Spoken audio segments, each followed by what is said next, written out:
Once upon a time, they stood for justice. They were the voice of Africa's youth, fearless, defiant, and united against oppression.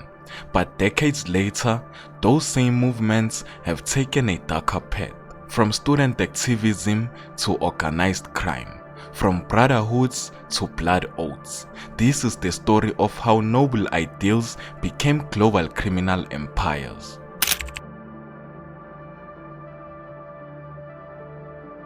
In the 1950s, Nigeria was a nation rising, and its universities were the heart of that awakening.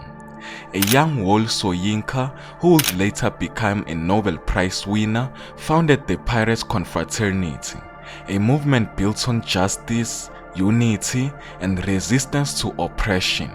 It was the birth of a brotherhood, a fraternity that would inspire generations across Africa. But as decades passed, new groups emerged. The Black Axe, the Vikings, the Buccaneers, the AA, and the Maitis. They called themselves confraternities, and at first their mission was clear: to uplift black consciousness and fight corruption. They were not criminals, they were revolutionaries until power, pride, and violence began to corrupt their purpose.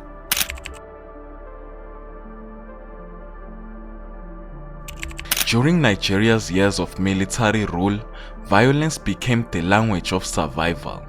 The once peaceful confraternities transformed into rival fractions, each fighting for control, power, and influence. Recruitment became open, rivalries turned bloody, and soon the lines between activism and organized crime began to blur. By the time democracy returned, the brotherhoods were no longer fighting for freedom, they were fighting for territories.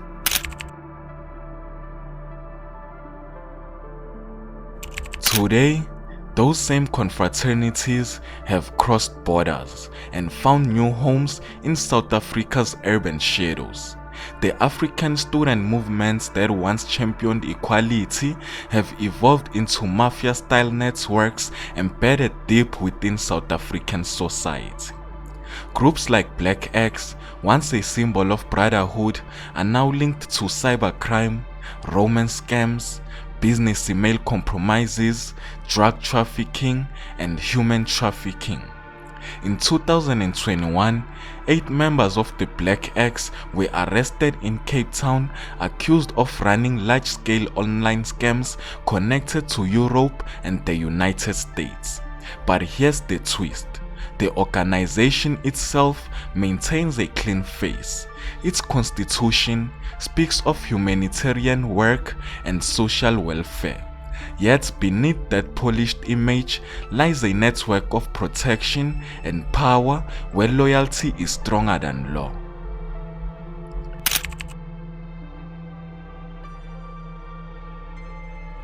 Inside these networks, loyalty is everything.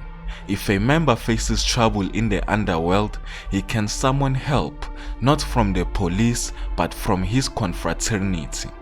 These groups act as an official enforcers, settling scores, protecting members, and intimidating rivals.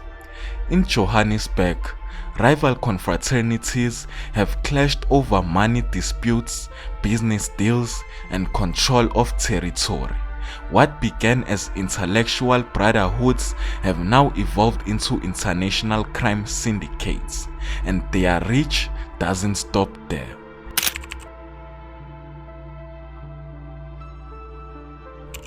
Reports suggest that some confraternity members have managed to infiltrate law enforcement, manipulating police officers to target or harass their rivals.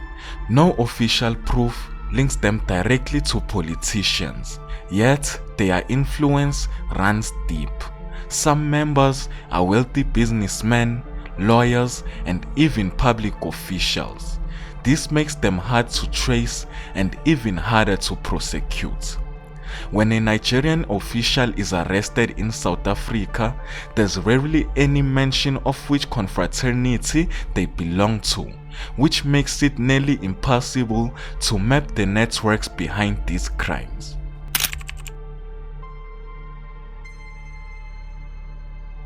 Not every member is a criminal. Some confraternity members are professional doctors, engineers, and politicians who join for brotherhood and not bloodshed. But secrecy, loyalty, and silence creates the perfect cover for those who exploit the system. These groups require more than arrest. They require engagement, dialogue with confraternities themselves, urging them to expose the criminals within. Are these groups purely criminal, or are they still brotherhoods twisted by greed but not entirely lost?